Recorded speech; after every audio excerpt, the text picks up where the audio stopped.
Au chevet.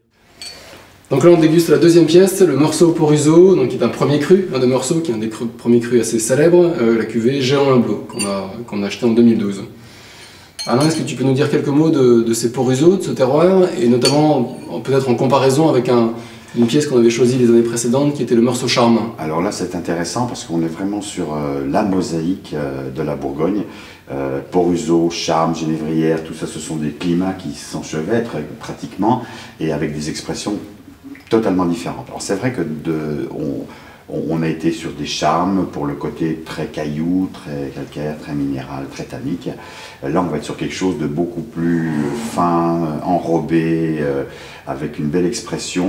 On a choisi ces vins-là. Bon, là encore on était à la fin des pressurages quasiment, hein. On était vraiment sur un vin très très jeune. Il nous a semblé intéressant sur cette année très concentrée d'aller plutôt sur des vins à expression aromatique dans la finesse plus que dans la puissance. Il est vrai que des millésimes comme 2012, là je rappelle encore, historiquement très très bas, on n'a pas toujours le recul. Et un vin très puissant, alors un Charme, c'est magnifique, mais alors il faut attendre des années et des années avant de pouvoir prendre vraiment le plaisir. Il me semble plus intéressant par rapport au mode de consommation et au plaisir qu'attendent finalement les personnes qui doivent déjà attendre 15 mois pour avoir leur bouteille, d'avoir un vin qui était complètement intéressant dans cette concentration de finesse, de rondeur et d'expression du Chardonnay sur Meursault.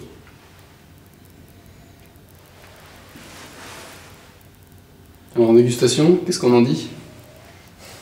Cyril, On a vraiment la... Plus discret, j'allais dire quand même déjà. Voilà, on a la typicité des vins qui sont sur une densité de ces grands blancs Côte de Beaune.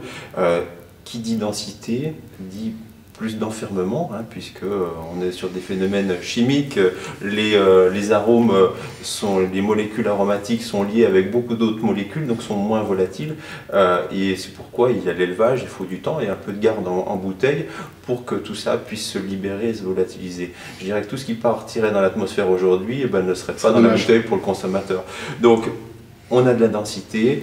Effectivement, le nez est moins ouvert puisque le vin est plus contenu, hein. On a comme ça une bulle, on voit un vin qui est sur la réserve. On a par contre déjà, quand on a un nez exercé, les différents traceurs typiques de Meursault avec ces notes de fruits secs, amandes et quelques touches légèrement noisettes. Des petites pointes épicées déjà, et puis derrière, je dirais ce chardonnay typique, assez riche, solaire mais sans trop. On a déjà ces touches de complexité. Mais il est vrai que sur ces grands vins, le premier nez est moins révélateur que ce qu'on aura en bouche, où on va réchauffer le vin, on va permettre d'exhaler ces arômes. On parlait de rareté hein, avant de donner les commentaires de dégustation en bouche, mais de mémoire, il y avait 4 pièces cette année seulement aux hospices de Poruso, alors que je crois qu'en 2011, il y en avait 8 ou 9. Pour le coup, c'est 30%, c'était en moyenne, mais certaines cuvées ont été plus impactées que d'autres, et donc Meursault Poruso, voilà, 4 pièces cette année seulement. Donc oui, 4 pièces d'hospice de Beaune pour le monde, c'est quand même pas grand-chose. Ça fait pas grand-chose. Donc on a la chance, ce que je disais tout à l'heure, c'est une rareté vraiment d'avoir ce millésime, de pouvoir penser d'avoir ce millésime 2012 en cave. En bouche, Alain? Bah, là, en bouche, on ressent tout l'élevage qui est sur lit, hein, dans les fûts, qui apporte ce gras, cette rondeur, cette puissance également, cette longueur en bouche. La vivacité naturelle du vin est un peu masquée à ce stade de l'élevage, hein.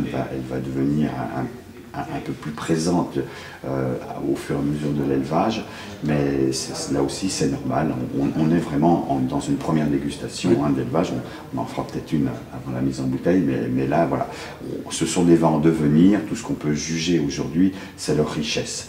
Et bon, je pense qu'il n'y a pas de faute, c'est très net, c'est très frais, très pur. Il n'y a pas de fatigue, on est vraiment sur un très grand millésime. Je dirais que sur ces grands meursault, on a des vins qui se comportent un petit peu à l'élevage comme des vins rouges. Donc là où sur d'autres blancs minéraux de Puligny, de Chassagne, il faut être très, très soigneux, il faut faire attention à ne pas tuer cette minéralité. Sur les grands meursault, on a cette richesse, cette puissance, on a des élevages plutôt très longs. On a cette pointe tannique, cette pointe amande fraîche en bouche, où vous noterez un peu de gaz, parce qu'on a eu des fermentations qui sont toujours longues sur ces vins riches, qui sont étirés jusqu'au fait quasiment, des fermentations malolactiques de printemps, de début de printemps très, très classiques. Voilà, on a des vins qui prennent leur temps et ça se ressent. Comme le disait très bien Alain, on est sur des vins vraiment riches qu'il faut aller chercher à l'élevage. Et c'est intéressant de voir que sur la longueur, sur l'ouverture en bouche, on a cette richesse qui commence de s'exprimer, mais on n'en est qu'au début, effectivement. C'est d'ailleurs tout ce travail d'élevage qui, effectivement, quand on voit comme ça une cave avec des centaines de fûts, soit de l'autre côté du mur avec les vins de la maison, ou dans cette cave réservée aux vins des Hospices de Beaune, avec, encore une fois, cette année, on a eu la chance d'être le premier acheteur, donc on a encore, vous voyez, il y a pas mal de pièces derrière nous. Ce travail d'élevage, voilà, c'est ça, c'est cette patience, c'est un travail d'analyse, de dégustation régulière. On parlait de fermentation tout à l'heure, il y a parfois également un travail de bâtonnage. Est-ce que vous pouvez expliquer aux gens ce qu'est le bâtonnage et comment vous voulez travailler ces vins? Le bâtonnage a plusieurs intérêts, c'est-à-dire que pour ces vins blancs qui sont... Techniquement, le bâtonnage, c'est la remise en suspension des lits. Voilà, pour ces vins blancs qui fermentent en fût, qui sont des petits volumes, donc il faut vraiment conduire au terme de leur fermentation dans les meilleures conditions possibles, avec plus de contraintes quelquefois que dans une cuve, etc.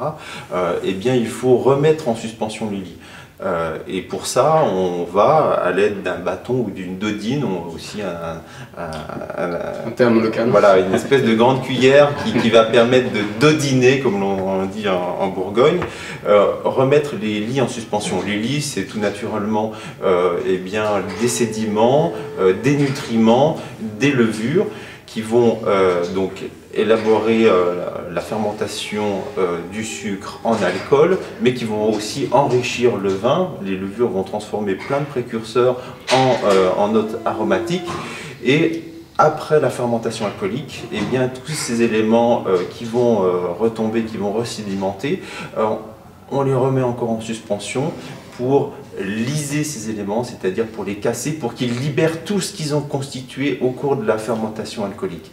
Et cette libération va encore enrichir le vin de ses propres éléments de synthèse, d'éléments simples. Complexification on va vers la complexification par l'intermédiaire de micro-organismes naturels qui sont contenus sur les raisins. Et l'art de l'élevage, c'est justement de savoir doser cela, parce que autant sur certains millésimes très tendus, ça peut apporter de l'enveloppe, de la richesse. Lorsqu'on est déjà sur des millésimes très riches, il faut vraiment manier ça avec précaution. Et il n'y a pas de règle. Le rythme de ce bâtonnage, c'est vraiment 20 par 20. On peut pas, il n'y a pas un guide, il n'y a pas une table qui dit je le fais toutes les semaines, parce que sinon ça serait la catastrophe pour certains vins. Donc c'est ça, c'est l'analyse de l'éleveur qui va être là à force de dégustation, qui va savoir arrêter à temps ou continuer. C'est ce qu'on appelle l'expérience en fait aussi. Voilà, c'est aussi l'expérience par rapport à des millésimes passés, même si là encore chaque millésime est différent. De temps en temps on nous demande à quoi ça ressemble. C'est toujours très difficile. Alors effectivement c'est rassurant, parce que si on commence à comparer par rapport à des millésimes qui ont fait leurs preuves, on va se dire « Ah ben c'est magnifique ». Mais en fait je pense que chaque millésime est dû à une climatologie et un cycle plus ou moins décalé dans la période de l'été. C'est vraiment, chaque millésime est différent et c'est ce qui est magnifique. C'est justement de faire d'année en année des choses différentes. Clairement. La Bourgogne, voilà, aussi cette chance-là de pouvoir jouer sur différents registres et de ne pas se répéter après année. Voilà, c'est l'opposé de certains vins qui cherchent au contraire à se ressembler d'année en année. Nous on a effectivement un but, mais il y a quand même une maîtrise des éléments de l'élevage et qui passe par l'expérience, par le recul. Et c'est pour ça qu'on ne cherche pas à jouer les apprentis sorciers et à faire des choses nouvelles à chaque fois, mais voilà, il faut savoir se poser devant un millésime, devant une appellation et comprendre le millésime. C'est là que notre expertise, en étant propriétaire quand même également d'une centaine d'hectares, nous permet d'atteindre peut-être plus rapidement la compréhension de chaque millésime. C'est une lecture globale. C'est vrai, quand on fait ces dégustations avant les hospices, on a nous cette visibilité aussi de nos, tu le disais, voilà, de 100 hectares de vignes sur toute la Bourgogne, sur des domaines en Côte d'Or, sur des vignes qui sont des parcelles qui sont à proximité des parcelles des hospices, également des achats de raisins qu'on va suivre avec le même soin, donc on a cette vision transversale qui est très intéressante. Ok, bah écoutez, merci. Allez. Vous noterez que ce vin riche continue son ouverture et que les pointes florales d'aubépine commencent de sortir. Voilà, on est sur des vins qui demandent du temps, c'est ce qu'on disait tout à l'heure, et on le constate dans le verre en cette fin de dégustation. Côté un peu noix de coco aussi, je trouve, enfin. Voilà, on a vanille coco. Voilà, on a toutes ces pointes d'amande qu'on révélait tout à l'heure qui se renforcent à tous les fruits coques. Dans tout ce qui est amande, des pointes florales, les touches d'épices. Ok, merci. Merci.